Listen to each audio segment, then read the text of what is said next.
Hello, my name is Russell Myers. Welcome to Issues Unite.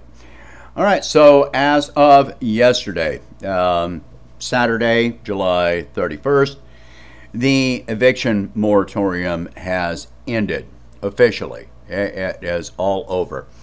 There is nothing more to say. I've made a number of videos about this, and by the way, I double-checked my sources, and yes, the original end of the moratorium was indeed June 30th. It got extended for 1 month. Not sure who exactly extended it. I believe that it was the CDC that extended it. But no matter what, that was only a 1-month extension, and now there are millions of Americans at risk of being evicted from their residences.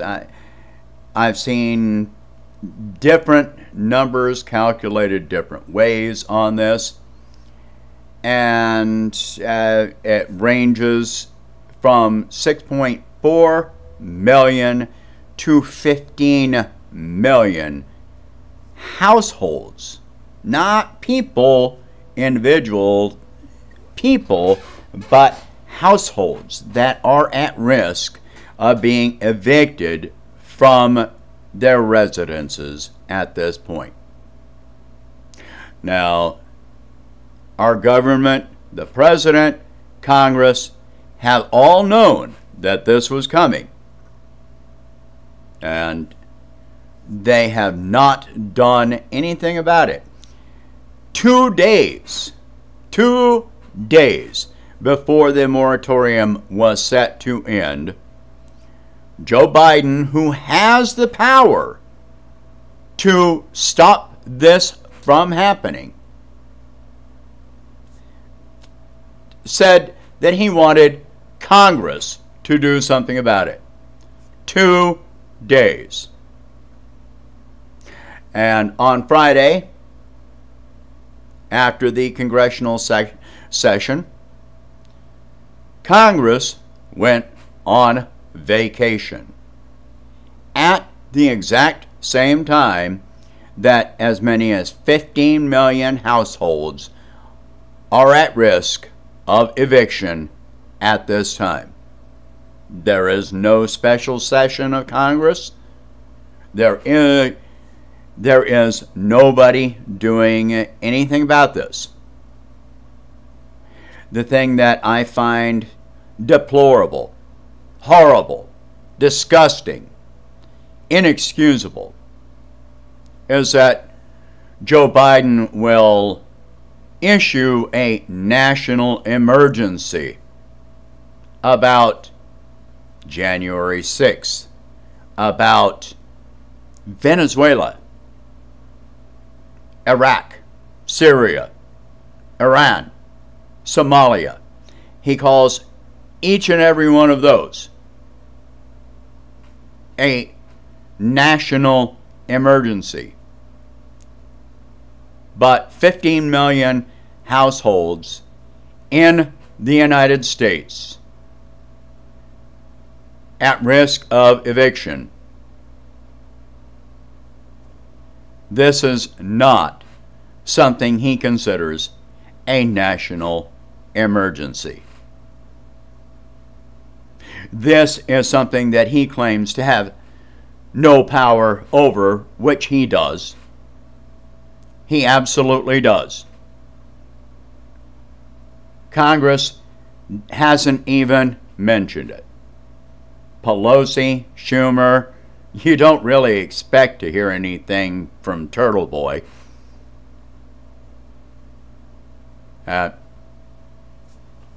You barely heard.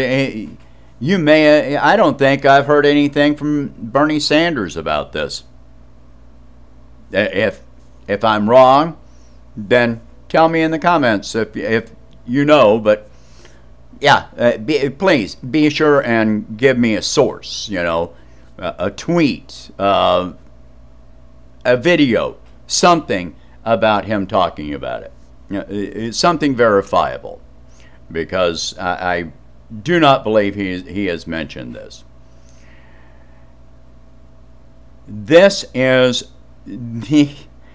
even with the 2008-2009 housing crisis, there were 5 million people that were evicted, foreclosed on, etc. And that barely even touched on the people that were renting at the time. That had to do with mortgages and foreclosures. And now it's people renting. I've made a number of videos on this. This was preventable. This should have been handled from the very beginning by placing a moratorium on the collection of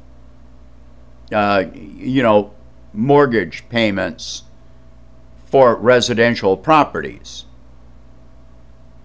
rather than a moratorium on landlords collecting rent. I do understand this places the landlords in a position where small landlords have suffered the absolute most. They still have to pay their commercial mortgage payments while the people residing there are not having to pay rent.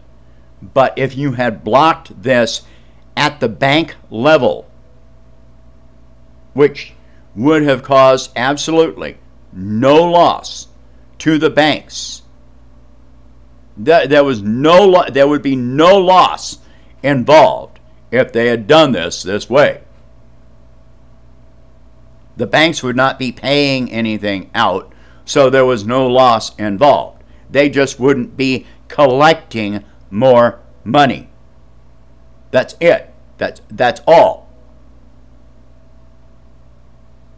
So it would not have had a drastic impact on the economy, whereas the way this has been handled has had a horrible effect on the economy, and now it's going to get tremendously worse. And this is on top of the Delta variant being spread. We're now reaching, what is it, 20,000 or 200,000 new cases per day? I think it's 200,000 new cases per day. And that's just the number of people that are being tested. That isn't suspicion of, that is people being tested. This is not an estimate. The number of people in ICU is going up again. Hospitals are going to have to shut down for people with other illnesses again. But we're not going to shut down any businesses or anything like that. That would, put a damper on the frickin' GDP. And that's where Biden is always bragging about the GDP. And any increase in the GDP this year is only an increase over last year. You're talking about that people keep talking about pent-up demand, and we're not even going to go into that, because car sales are down, grocery prices are up. When you're talking about GDP, you're talking about the velocity of money, how much is being spent. Well, you're spending more, but you're getting less.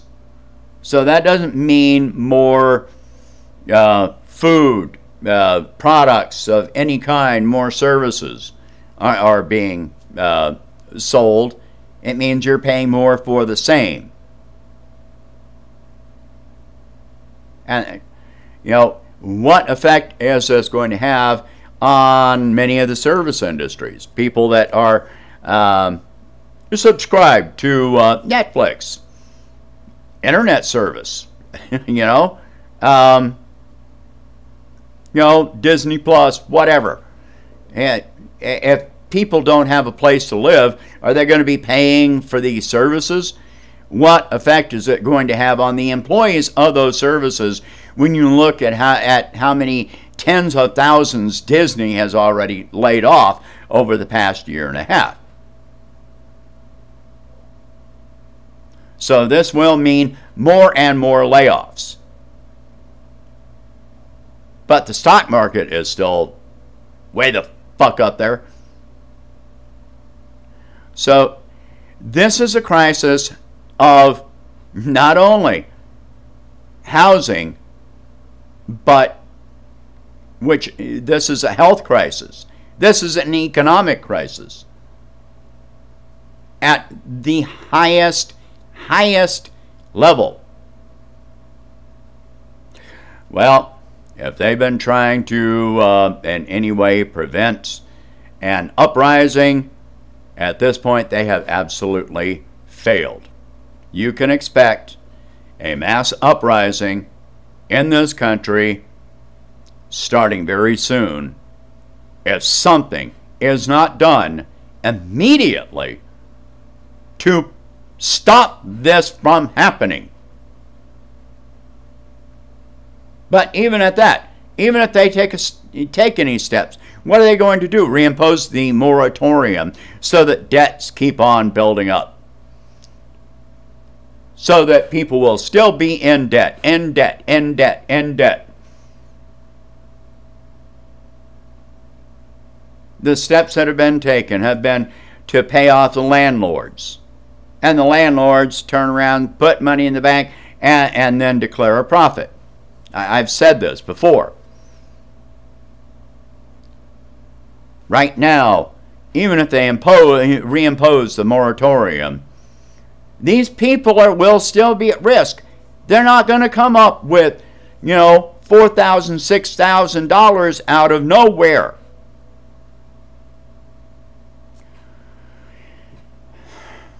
We're going to have to wait and see what this entails, but I expect, many people to have eviction notices posted on their front doors on Monday. If not already, they may already have them as of today.